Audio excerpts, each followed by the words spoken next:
Hey, Susan. Hi. Hey, so you were saying,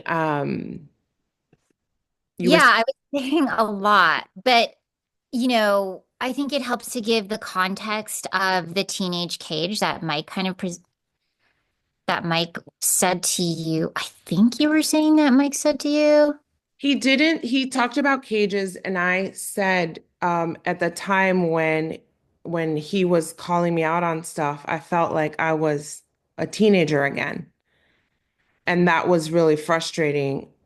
Um, but I think there's a pattern of going into feedback as being scolded. Right. Right. And Yes. so I think what I had said was that I remember feeling irritated about it and then remembering like, oh, okay, well, I'm learning this skill, and I don't completely know it yet. It's a skill, right? It's not a natural ability. It's something that I'm learning, that I'm here to learn, and I've never done it before. And gosh, I know when I'm like looking through all the competencies, I'm like, oh my gosh, how do you even apply this? I'm like, I think this applies. Oh, you know. Yeah. But you were saying that when you're at the gym, Right, right. So I was taking it to the point where, okay, so when you or I am coaching, hmm Mike sees us coaching and he's giving us feedback. That reminds me also of being a teenager who's being scolded, hmm but in a different way because like ideally the client is paying us to hmm coach them, right? Like they're paying us. So that can kind of trigger up some like people pleaser tendencies, which like a lot of us healers or like people who are coaches hmm tend And to that, be empaths, yeah.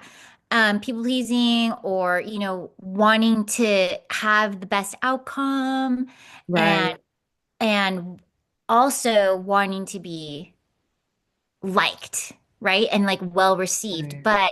hmm But if we can't even get past that part with our clients if they where we don't trust ourselves to be able to give a little bit of pressure to that client so that they can emerge, hmm then how could they ever trust us? Like if they can't fully just relax and know that they're in good hands and know that we as the coach are going to ask the right questions to help them get to what they are here for, hmm how would they ever trust us? I mean, it's just now kind of coming together because we need to fine tune just that skill, right? And then I think I was talking about like I'm never gonna if someone's training me at the gym and I can't even do a squat the right way, there's hmm no way they're gonna take me Right. over to bench press Heavy. hmm to lift weights. I don't even know what they're called, but Yeah. the ones where you actually have to Weighted squat with squats. weight on. Yeah. Or Yeah, the, weighted mhm. squats. So it is like a really good skill to know and then also to do it in your own way because Mike has his own way. Yeah. Everybody has their own way. And hmm but what I did notice, I think with every single coaching session we've seen hmm Amongst the students, right? amongst the students is we're all so okay with not being clear on what the person's outcome is. We're just like Mm-hmm. so okay. Not, we don't even notice it. We almost like don't even notice it. I'm not sure if it's because we want to go into coaching hmm and practice what we want to practice. And that alone is like like we're supposed to be serving reg Right. regardless of who's watching. hmm Um, so I'm just gonna have to really sit with that. Like, I don't know, what is anything coming up for you? Did you feel like, It was you brought up earlier that you said you didn't really need an outcome for one of your sessions, but really your outcome was to be heard. And Yeah, that was pretty clear, right? it was clear. It was clear to me at that moment that that's what I needed in that moment. Mm-hmm. I don't think, I think like if my coach had said to me, I'm gonna ask you again Mm-hmm. in the middle about, or, I'm gonna I'm gonna hear you out. Mm-hmm. I see that's what you really need right now. Yeah. I'm hearing that's what you really need from me right now. So and then I'm gonna check in with you. So, don't, be aware that I'll, just do a check-in. Is there anything that might come up later after you get to express? Yeah. Like if that kind of scenario had been presented, I would have been like, yeah, okay, that's fine. That's That interesting that you say that. Yeah, and so that I think is like a neat tool to keep. I don't know if Mike would have let us slide with that. He would have, though, because he said that they need to be clear on what they want to get out of the coaching session, even if that it doesn't mean that you necessarily have to always have an outcome, right? But if you just want to be heard, okay, but that could be your emergence. Like not being heard could be your emergence, and getting heard is if you don't feel heard, then you're moving in that direction. So that's a really good question. I think we can ask him that because um but from what I understood is that the client is who decides what they get out of the session. Hmm. Um so it's interesting, but I think with me it was unclear because it really is that way. I'm just like oh, and that's how it happens to me every time. So my coaches are saints, but there's a lot of context in there until I get to what I actually want. But there's times that most of the time I do come in with an idea of what I wanted to do. Um, but with this specific session with Easy today, I didn't really have an idea. I wasn't planning on raising my hand. I wasn't planning on um like volunteering. So that just came up because it had been something that I was like thinking about and maybe working on. But I Yeah. I think that the outcome can be exactly what you said. Like it could be that I say, hey, I want to talk about all of the small wins that I've had, and I want acknowledgement. It could be that. It could be it's you use the attention of your coach to whatever way helps you emerge. And especially like, especially if you're using an assignment, which we've been using, right? Being heard is an assignment. Um, Getting positive attention is an assignment. So if I say, I want to let you know all the ways I've been winning, and I want you to give me positive attention, that can be an outcome for a session. Yeah. And that's pretty clear. If I say, I want to let you know how I've been winning, well, there's no clear anything, right? If I want Right. to be heard, then okay. But if I wanted a like positive attention, then I didn't say that. Well, why is this important to you? Oh, to get positive attention, and that's why, like if that Yeah. it's a little nuanced, but I don't know. I'm excited No, about it. it's really interesting too how like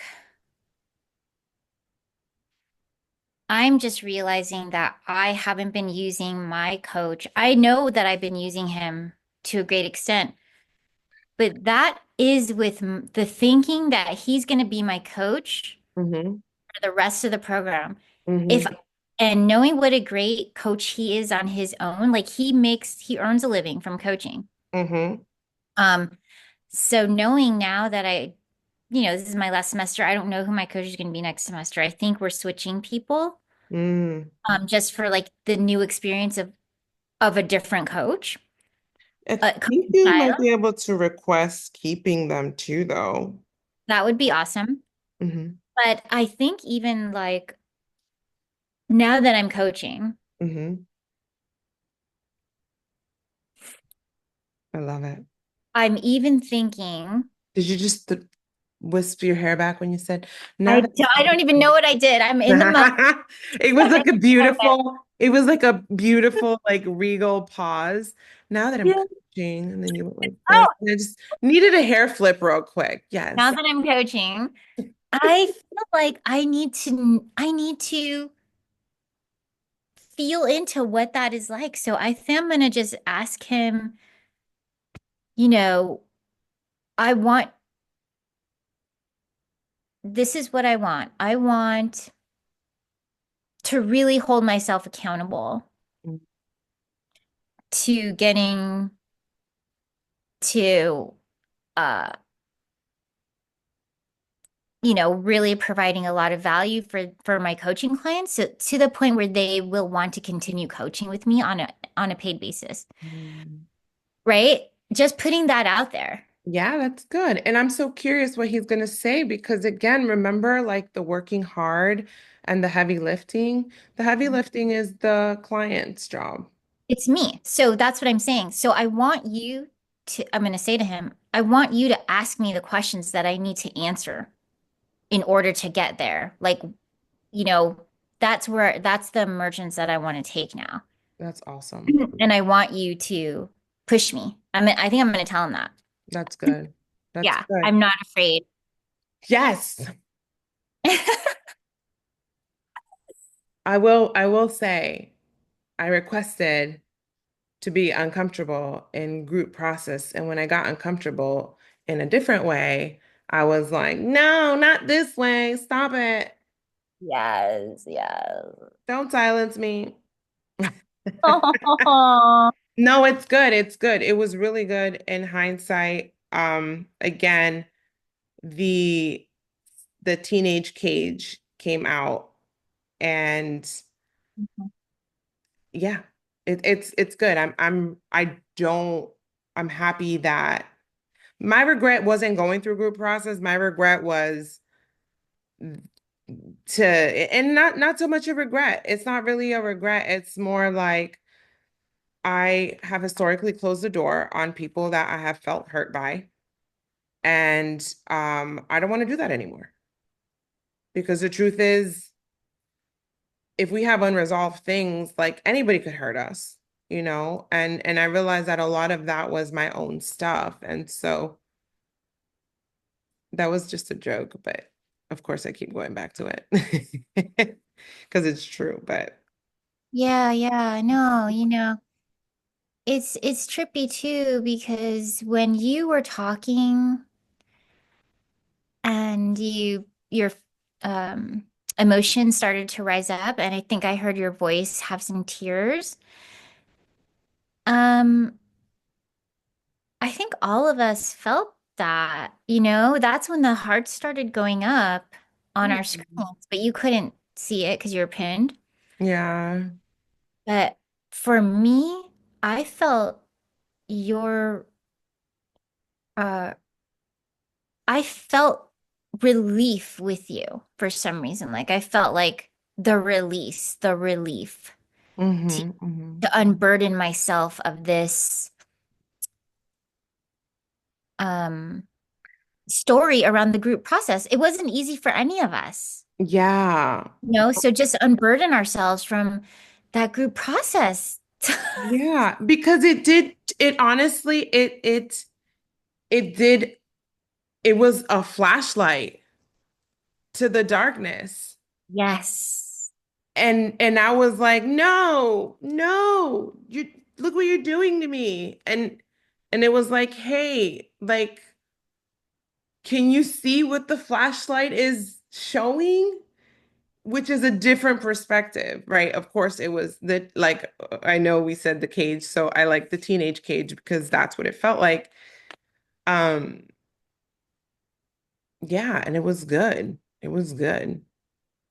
It was good. It It was was necessary for me. it was it I'm was grateful that I went through it. same. 1,000% same. It was one of the fastest, like quantum therapeutic things I've ever done. Yeah. Yeah. And the thing, what kept coming up for me today while everybody was talking was that they were saying like that people, they're everybody is not everybody, but a lot of the people that I'm trying to be more accurate, of course, the people that brought up the concern about each session and how you op what happens if you leave the wound open and stuff. And I felt like you had mentioned even like you noticed like unresolved from this session, but we don't know how long it's going to take somebody to emerge. We don't have control over that. So maybe somebody in, like you said, quantum resolved something in group, and it took me a month and a half. We don't know, right? We don't. And you know what I was thinking is this emergence process, I feel like the most beautiful part about it is that it helps us emerge to who we were, be perhaps if we had never had trauma conditioned on us. Right, right, I right. don't, Who exactly? Like it would not be, you would not be encumbered by, you know, what happened and see it as this thing because it's so interesting. that's what I think for me it is. Because now when I have to solve a problem Mhm. and I feel anxious or actually anytime I feel anxious now, I think to myself, like, what would I do if I didn't have this baggage? Right. And I try to reimagine myself almost like a Barbie doll. You know how like she doesn't have any problems. Like she would just be like, "Yeah, of course I want to go scuba diving. Like I'm not afraid of water because my parents told me I would die in the water." Like Barbie didn't have any parents to tell her anything, you know? Right, I right. don't know where I'm going with that, but it's just something I do. Like Like there's no story. Like it could be, it could become anything. It's a blank canvas. The Mhm. Barbie. That's cool. Because I get what you're saying. Because she wore different clothes. Like she was a cop. She was a doctor. She was yeah. She would just shapeshift. Yeah, exactly. That's Whatever. so cool. Today I'm a doctor. Like you can't, what? Like no one told Right. me I could be a doctor and an astronaut and a race car driver and a, you know. Yeah. And I love the creative intelligence part because um it was an epiphany for me and it I do keep going back to it. The weird desire for permission from us as even like as adults. I remember when I was growing up asking people, I want to do this. Do you think I can do this? And they'd be like, well, it's really hard. Oh, you'll be a starving artist. Oh, you'll be that. And honestly, they only ever projected their limitations, right? Because you can only see the world as clear as your own perspective.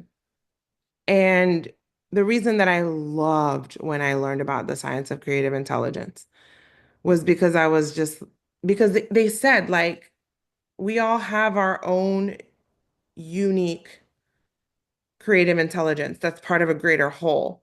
But the desire, right, is your permission. Hmm. Hmm. And I don't remember exactly why I was saying that. But if I would have listened to anything anyone told me growing up, there was a high school teacher in Lebanon, Pennsylvania at Cedar Crest. I'm gonna call it out because that's not okay. That told me you're gonna be cleaning toilets for the rest of your life. And I felt so sad. Not that cleaning toilets is bad. I could clean a damn good toilet, but it was like, let me limit you Yeah. to this. Hmm. And what the science of creative intelligence and the emergence coaching that go hand in hand is doing is no, you are not this box that you either put yourself or the circumstances of life put you in or other people put you in. if you get out of that pattern and those thoughts, you can be the world is your oyster, Yeah. right? And so, yeah, It's it's so true because,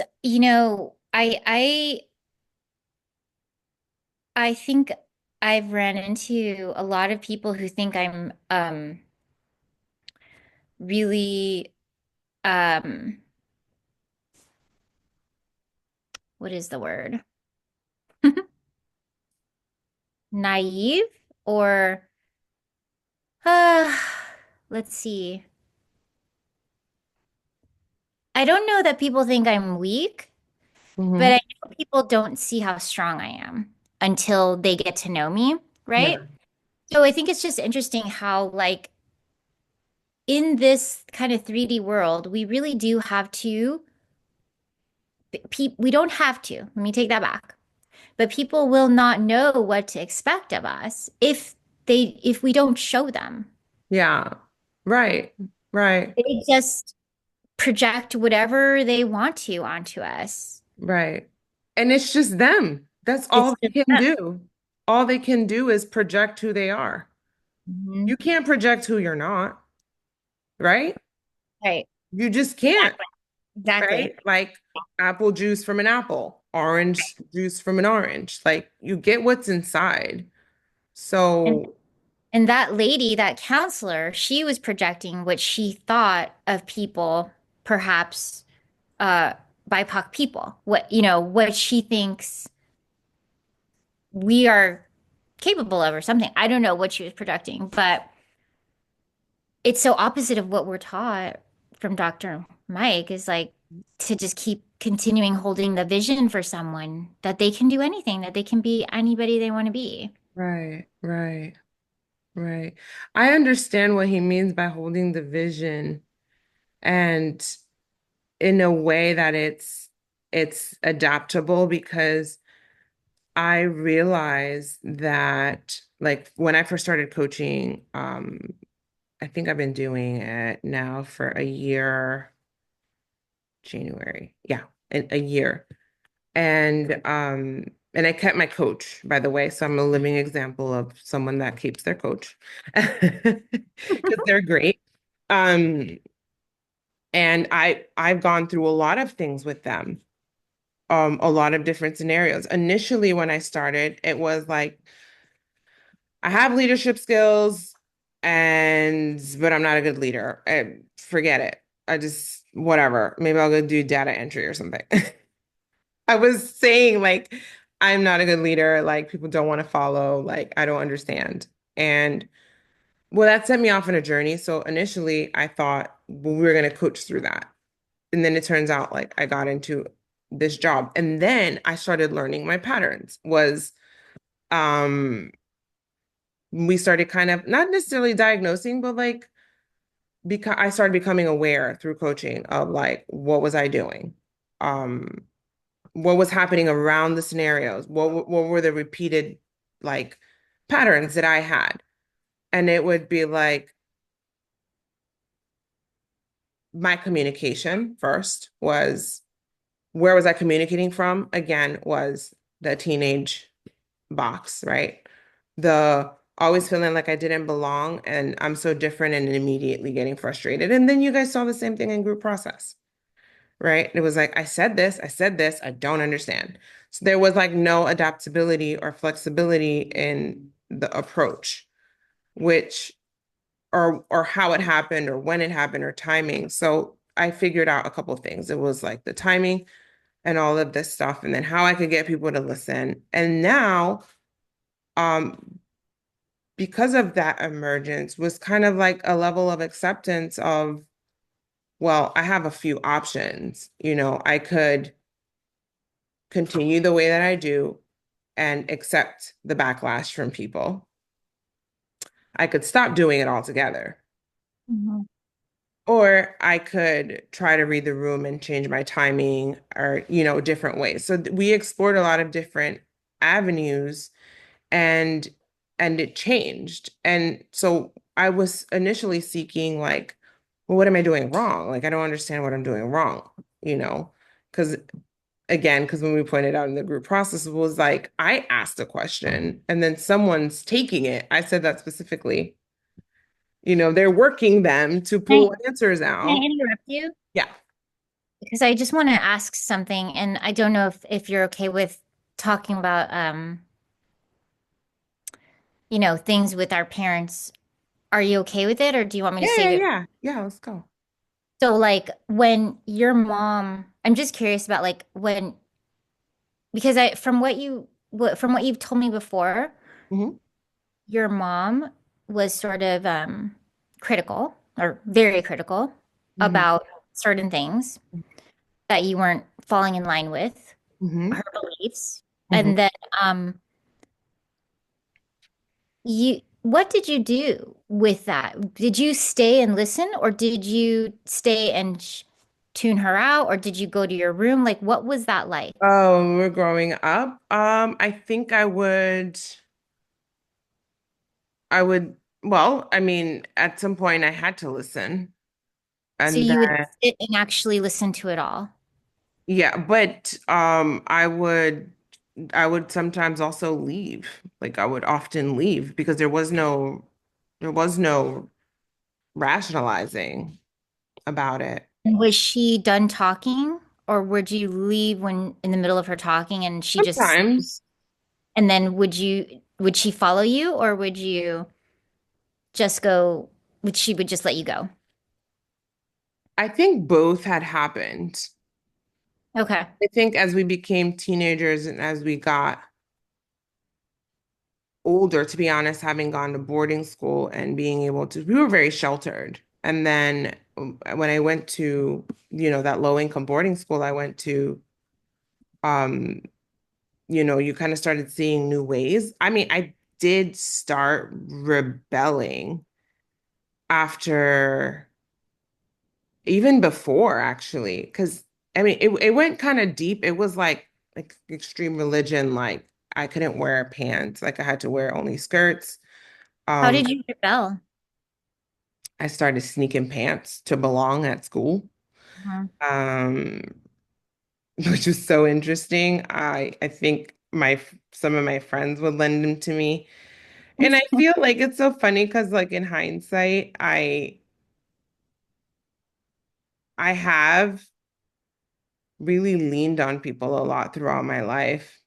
It's like I couldn't have jeans, but I wanted to like fit in, so then my friends would bring me some. And I think there's a level of guilt with that because I didn't know, but I do now that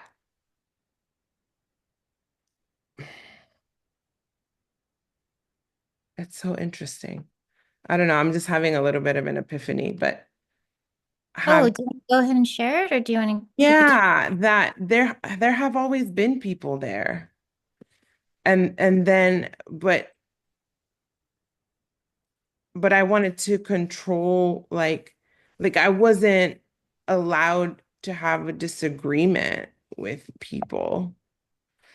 yourself? Um, that's so interesting. But You yeah, weren't allowed to have a disagreement with people for fear they would. um, like the all or nothing thing Hmm. where it was just like, oh, we got in an argument and it was so uncomfortable, and the best thing to do was just like not continue.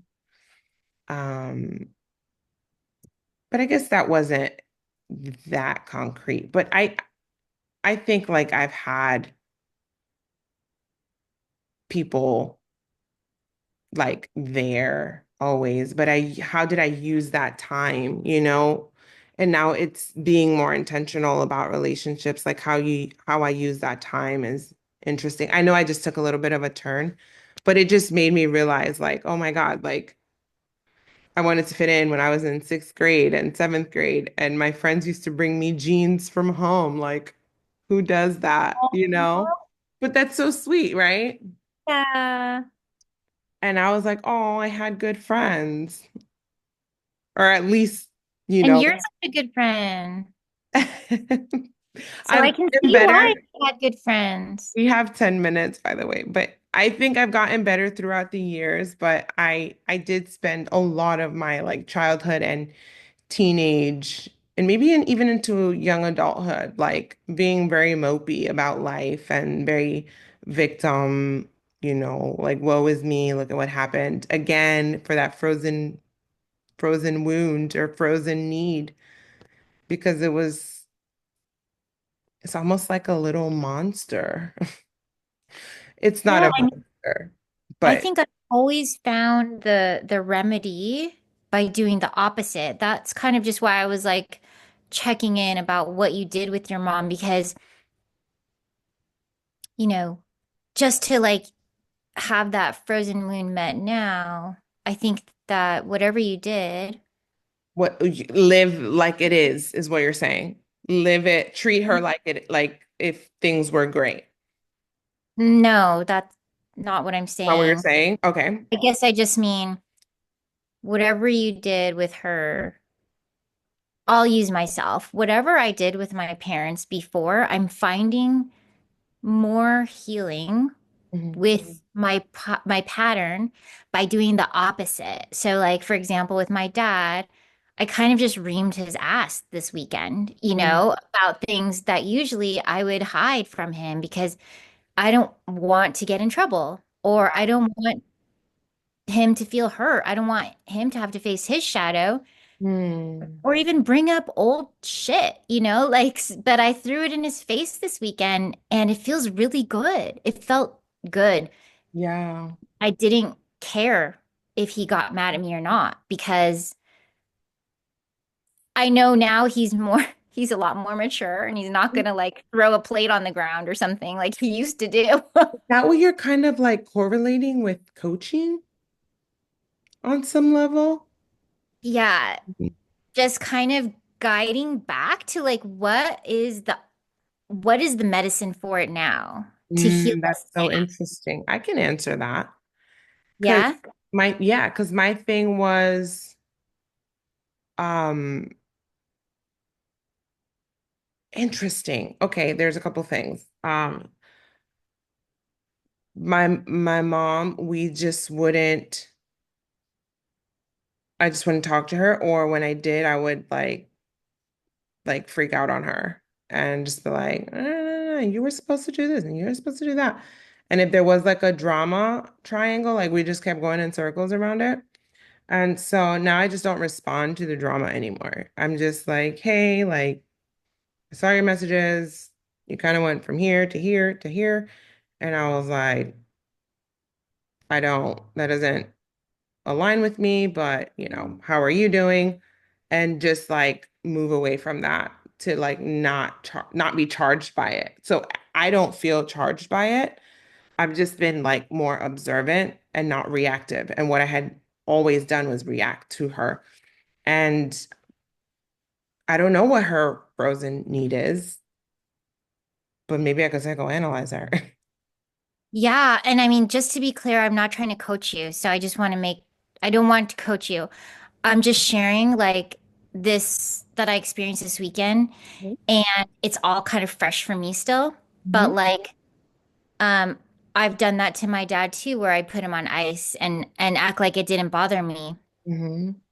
but it was because I was still I would basically cut off my emotions and detach from him, except for like things he needed or logistical things, Right.